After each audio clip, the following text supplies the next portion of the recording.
Good afternoon and welcome. We're attending IHA's Webinar Wednesday. Today's presentation for our webinar, Advocacy Marketing, a Comprehensive Approach to Retail, will be from Nick Staggy, Vice President of Marketing for Expert Voice, who has built global advocacy programs at Skullcandy and GoPro. At Expert Voice, Nick leads the marketing strategy for the company, sharing his experiences of the consumer journey to help brands unlock the power of advocacy marketing. It gives me pleasure to announce Nick Staggy. Nick? Hey, thank you so much for having me, Jenny and Debbie and the team at IHA. We're excited to be here, and thanks for everyone who's notched out a little bit of time to join the webinar. I certainly welcome any comments or questions as we get going, and we'll have time at the end. So don't worry if you don't get your question in as we're rolling through this. I'll make time to stop and chat with you guys afterwards. I'm a father of 4, and this is Theo. He's my 3-year-old, and my wife and I joke that if he were our first, he probably would have been our last. The kid's a real maniac. He wakes up every morning and he asks for one thing: Pop-Tarts. I've never met a child who loves Pop-Tarts as much as Theo. So much so that he's found a way to buy Pop-Tarts on his own. He walks over to our Amazon Alexa, he gets as close as he can, and he says, "Alexa, buy me Pop-Tarts." And I'd be lying if I said on more than one occasion we haven't had Pop-Tarts show up at our front door thanks to Amazon. Theo knows exactly what he wants to buy, and at 3 years old, he's found a way to do it. It's pretty incredible when you think about how simple we have made buying products over the last few years. The innovation is just mind-blowing. This is my oldest. Her name is Parker. She's 13. She started 8th grade this morning. It's sad to see them grow up. She's not into cartoons or the Disney Channel anymore, and she's watching the Food Network, which has some advantages. My waistline is furious, but one of the things that she is really obsessing over lately is making gourmet grilled cheese sandwiches. As she's thought more and more about making grilled cheese sandwiches, she's come to me and said, "Dad, I've saved my money from babysitting and mowing the lawn and typical chores that an 8th grader participates in." And she said, "I want to buy a new fry pan. I want to buy my very own fry pan so I can make great grilled cheese sandwiches."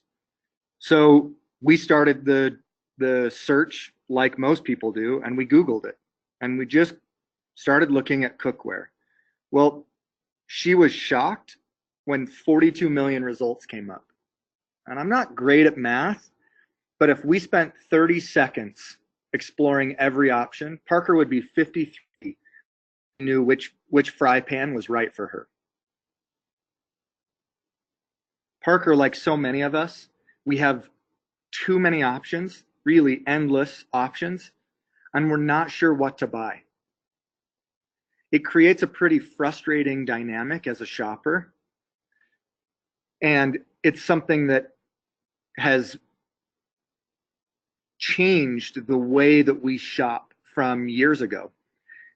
In the past, it was a very clear kind of shopping behavior. We were made aware of something, we went into a store and we looked at our options, and then we walked over to the cash register and we made the purchase. But when the buying journey was that clear, it was also very clear who owned what. I spent over a decade working in retail. And brands that we carried, our vendors, were very focused on brand building, brand perception. Retailers were focused on the final 3 feet. How do I get someone into my store and to my cash register? And so brands kind of owned the awareness part of the funnel. Retailers really owned the purchase part of the funnel. And together they touched on consideration. But even then, it was fuzzy. It was a little blurry. Well, now because of the internet, e-commerce, social media, influencer marketing, The buying journey now looks like this. It's all over the place. And what makes it more complicated is brands are retailers and retailers are brands. Stop and ask yourself for just a second, what is Lululemon? Are they a brand or are they a retailer?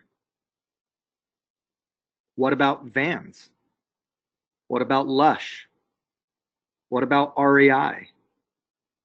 What about Nike and Adidas and Oakley? The list goes on and on and on. Brands are now retailers and retailers are now brands.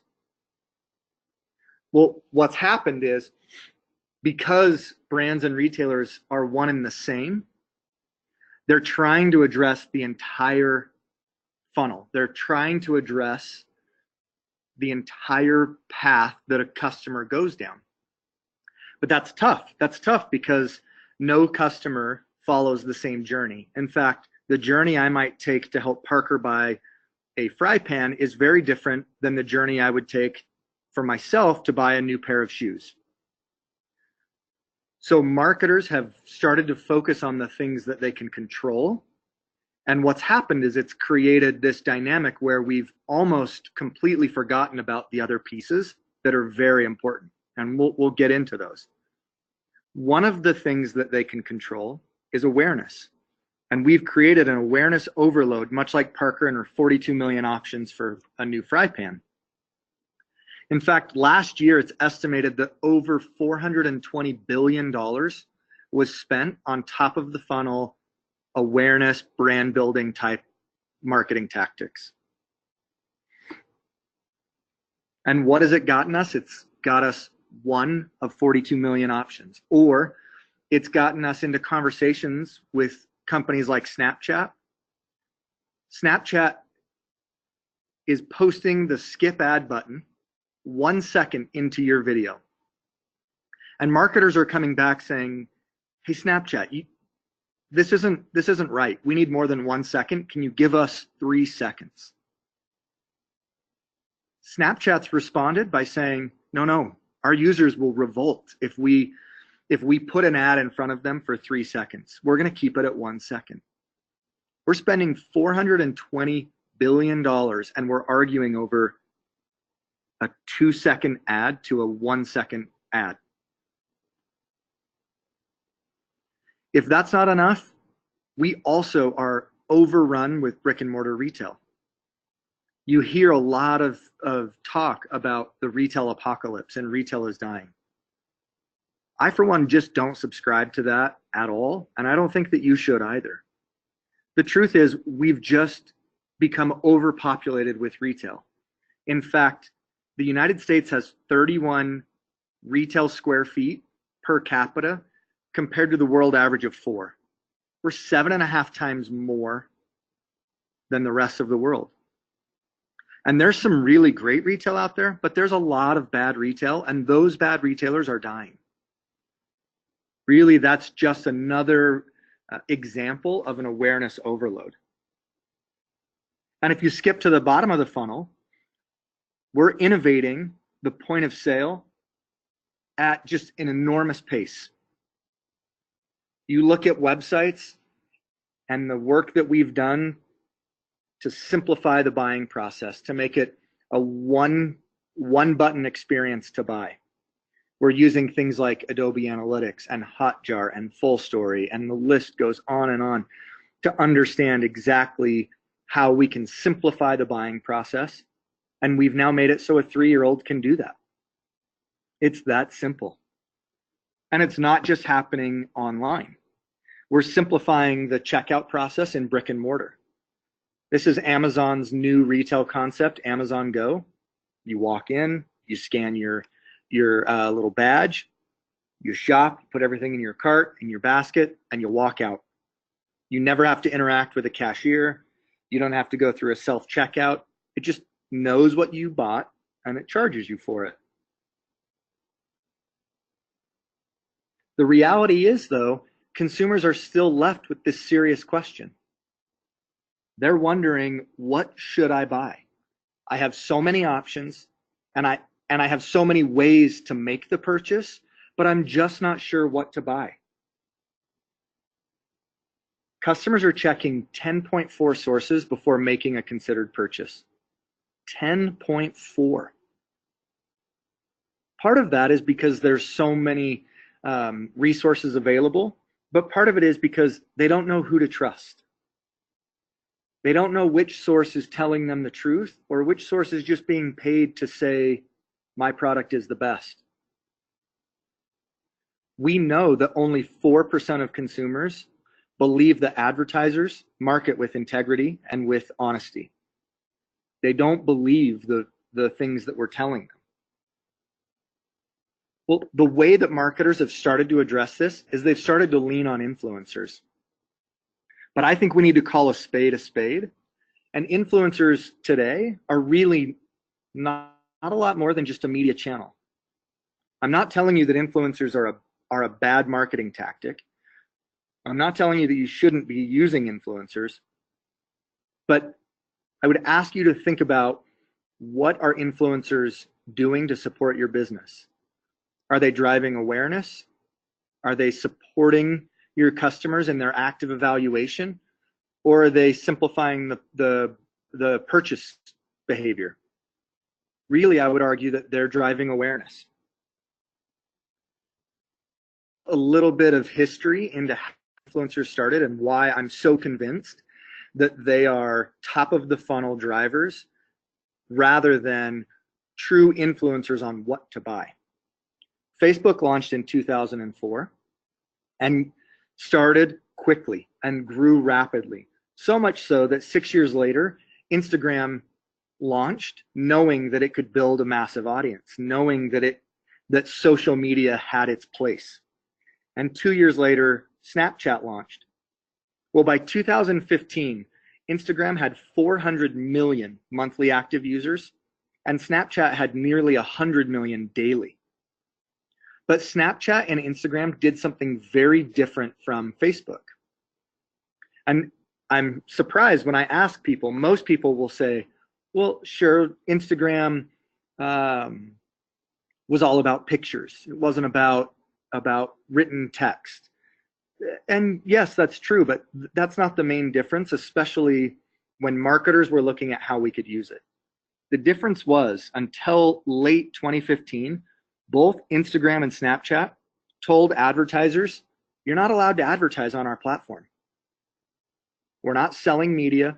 We're not selling advertising. We won't do it. They didn't want to do this because they knew that they could grow an audience faster and have that audience be more active on their site if they didn't clog their feed with ads. Because no one wakes up in the morning. It's just not an internal conversation that happens. So when Instagram and Snapchat told marketers this, our response was pretty comical.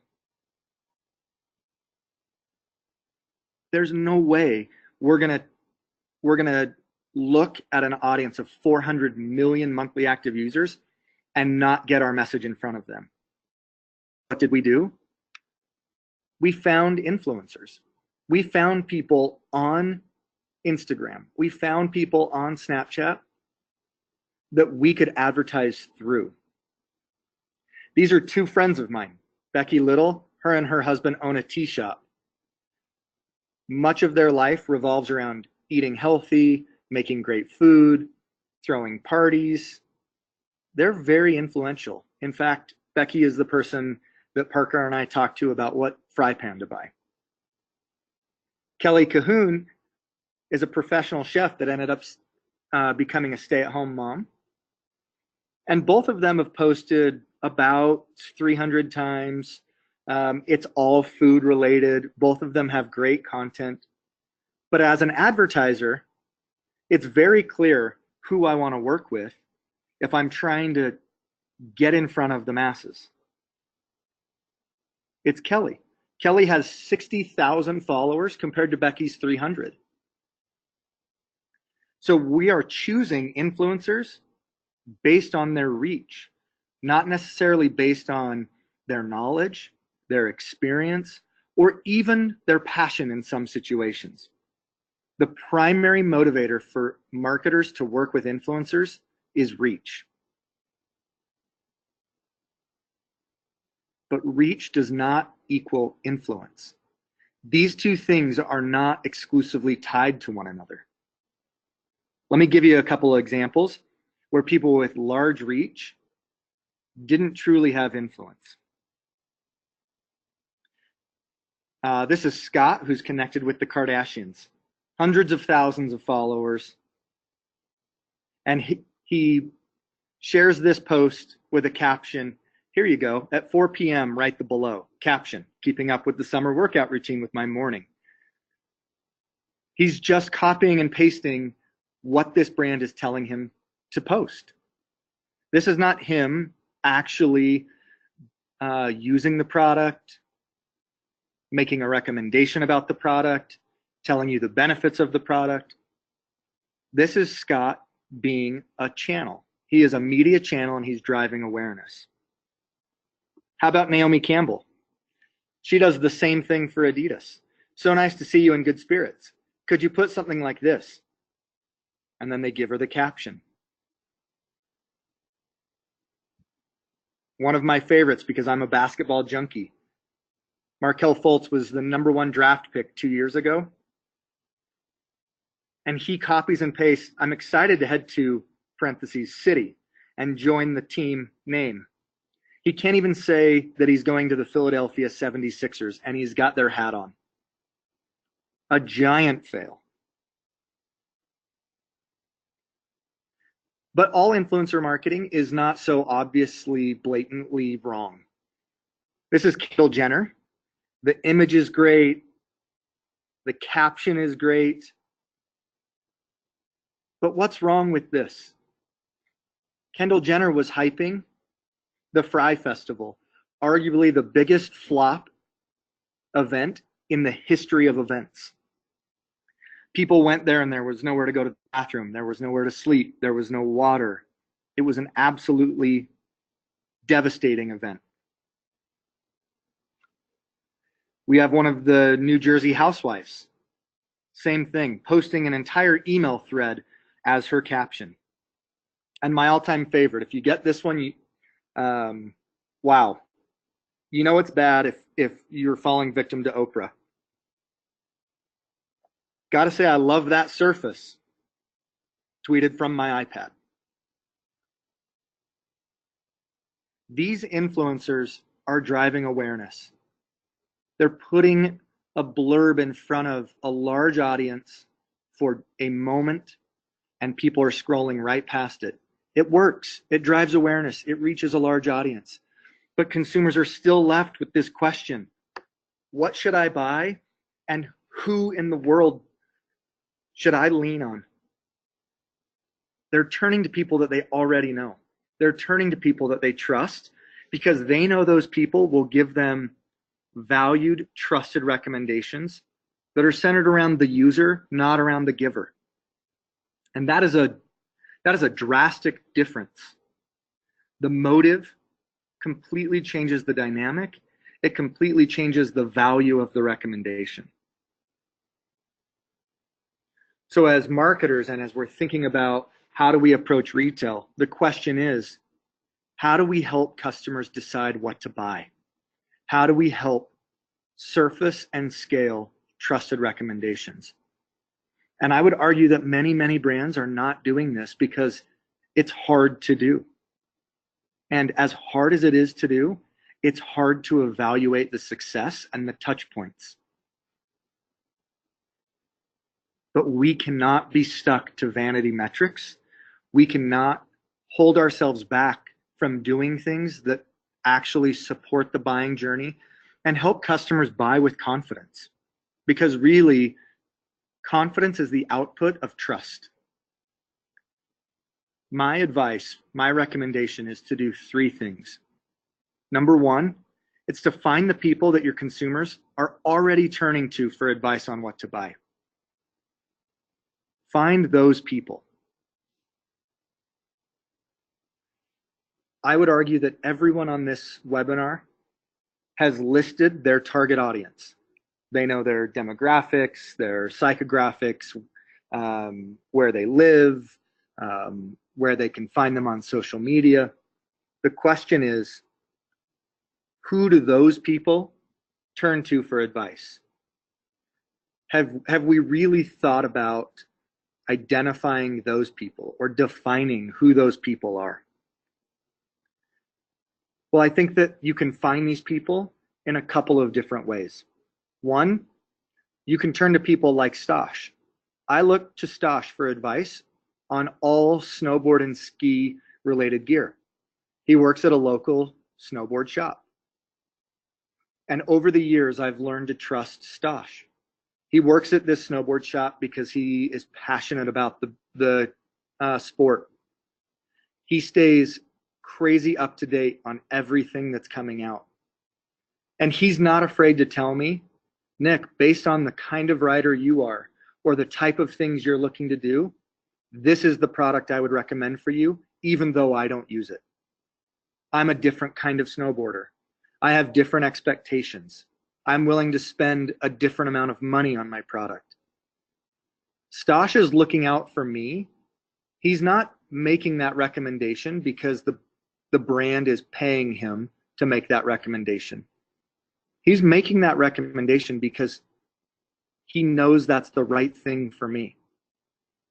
So I would argue the first place you can look is at your retail sales associates.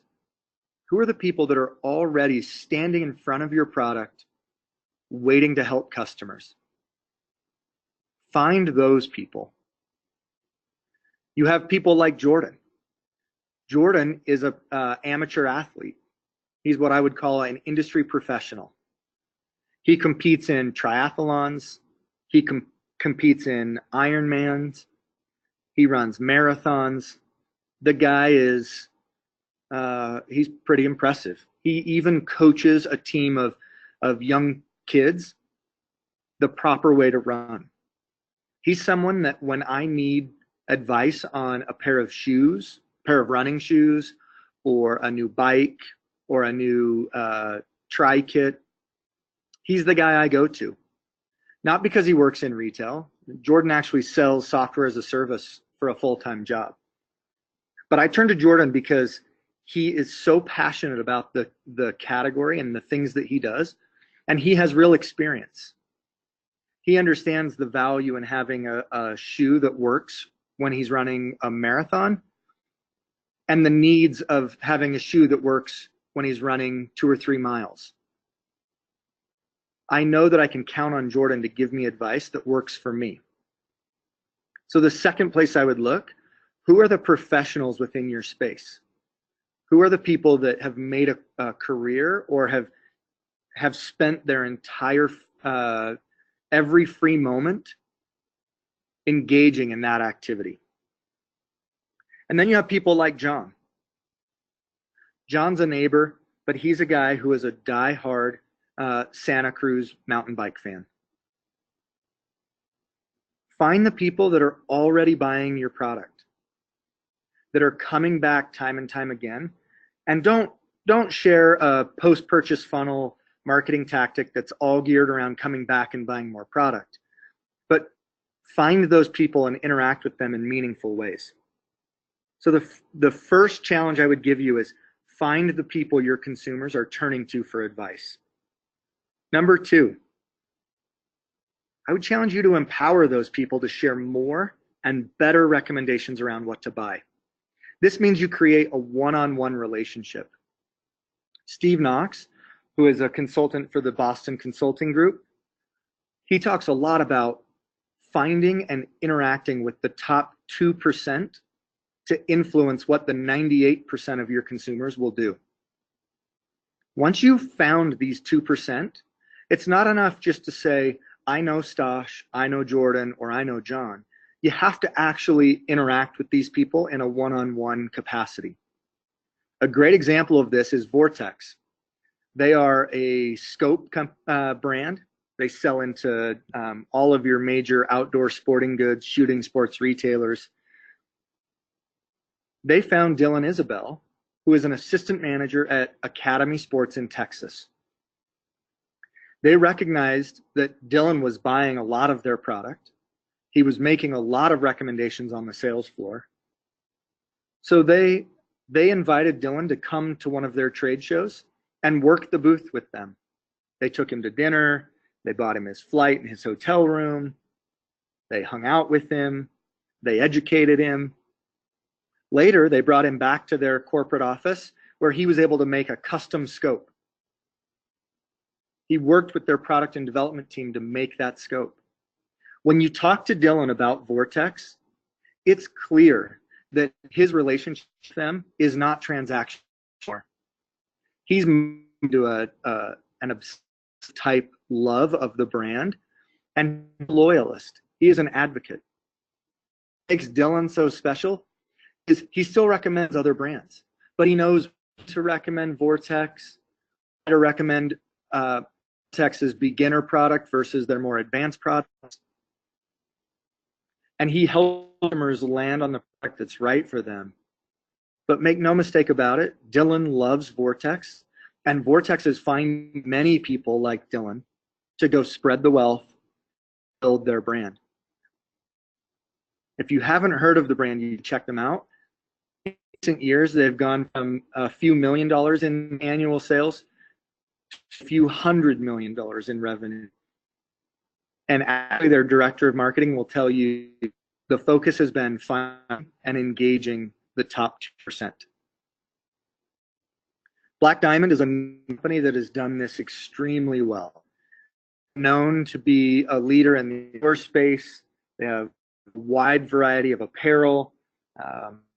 They recently released rock climbing shoes for the first time ever. They wanted to release rock climbing shoes. So they worked with REI, find the sales associates who work at REI who are diehard rock climbers. They were going to release the shoes to REI first. So before the product was even released to consumer, they identified key rocks at REI like Miranda. They gave them an opportunity to experience the shoe, to learn more about the shoe. And when you release, those associates already willing to talk about, share their experiences about the product, and the shoe launched as a massive success and is helping Black Diamond expand their line in the rock climbing space. Reebok took a similar approach. They went out and decided they were going to re-enter the run space. They'd been in the running industry for 100 years, fallen out, and they wanted to be back, but they wanted to come back to ability. They knew that if they came out and said, made a great new running shoe, listen to us, buy this new running shoe, they didn't have brand permission at this point to do that. They were seen more as a classic, perhaps even a basketball brand, but not a running, and found retail sales associates who work in specialties. They found people who were professional runners, who were amateurs, who were runners. They found people like Katie. He happens to spend 4 hours a week working in a royalty store called Brooklyn Running Company. She also works in the HR department for Road Runners, which puts on the marathon, the New York Marathon. And she recently ran across the country with her friends. If that weren't enough, her dad broke the 4-minute as an Olympic athlete. And Katie's revolves around running. Now, if you were to look up Katie on Instagram, she might have 600 to 700 followers. They didn't work with Katie because of her reach. They worked with Katie because the people that she could reach really trusted her advice. Reebok took her behind the scene. They showed her the original running shoe created in 1904. They gave her a deep history of Anne's heritage and run. They showed her the tech advancements that they made with the new shoe they were releasing. gave her an opportunity to run beforehand. So when the shoe launched, Reebok had sourced over 500 reviews from Katie to put on their own direct-to-consumer site or to share with retail to help support the launch of the shoe. The shoe sold out on Reebok.com. It's the second most highest rated shoe on all of Reebok.com. All because they took the time to invest in a personal relationship with Katie and people like her. Once you've found and empowered those people, the third step is elevating these people. Many people have heard and leveraged the term UGC, user-generated content. How can I take people with a large following, get them to create content on my behalf, post it to their network to build my brand? That works. It drives awareness, and it's something every marketer should be doing. But likewise, every marketer should be thinking about how they leverage UIC, user-inspired content.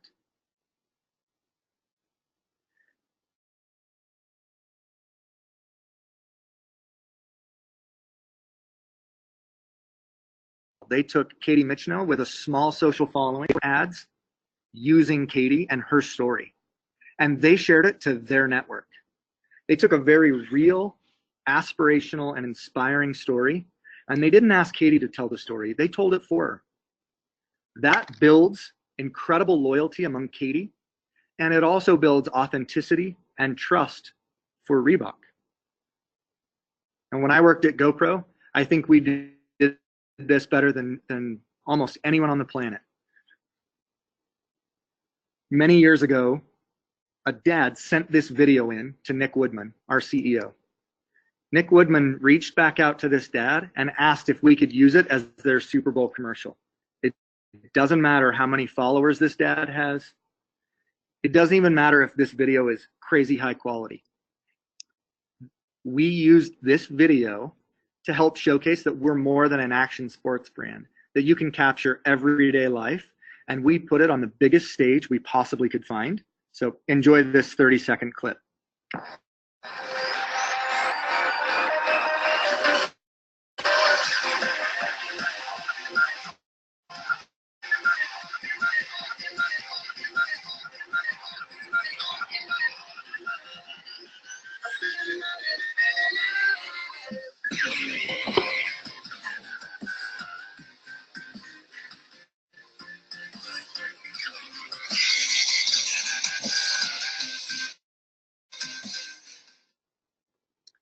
That's probably the cheapest Super Bowl commercial ever run. But it had crazy impact. And retailers can do this same thing. Look at what Lululemon is doing to feature their ambassadors on their own website. They're telling their ambassador's story. They're showing content from those people. They're putting them on a pedestal. Those ambassadors are not paid for it, but those ambassadors now feel like they are a member of Lululemon, and they are promoting the brand. They are talking about the brand. They are recommending this brand to everyone who will listen.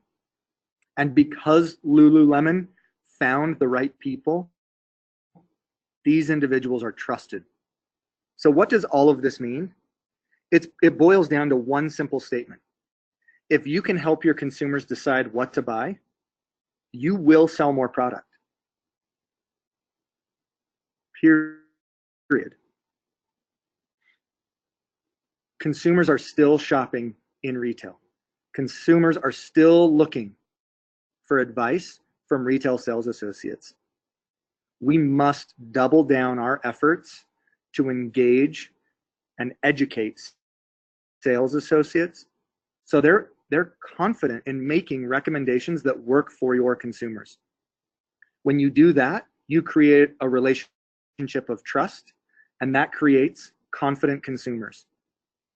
A confident consumer spends more, returns less, and becomes an advocate.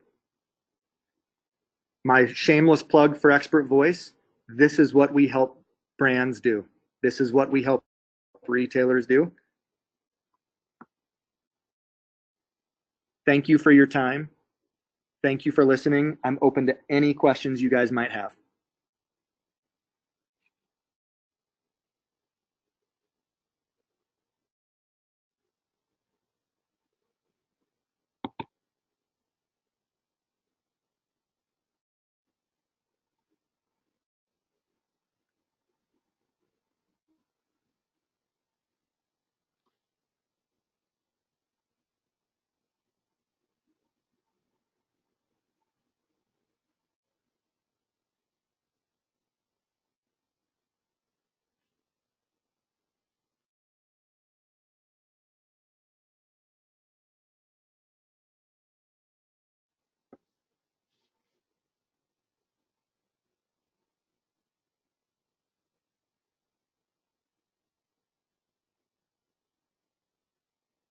Either we're having technical difficulties or there are no questions. Jenny, can you see if anyone are asking questions through the text thread?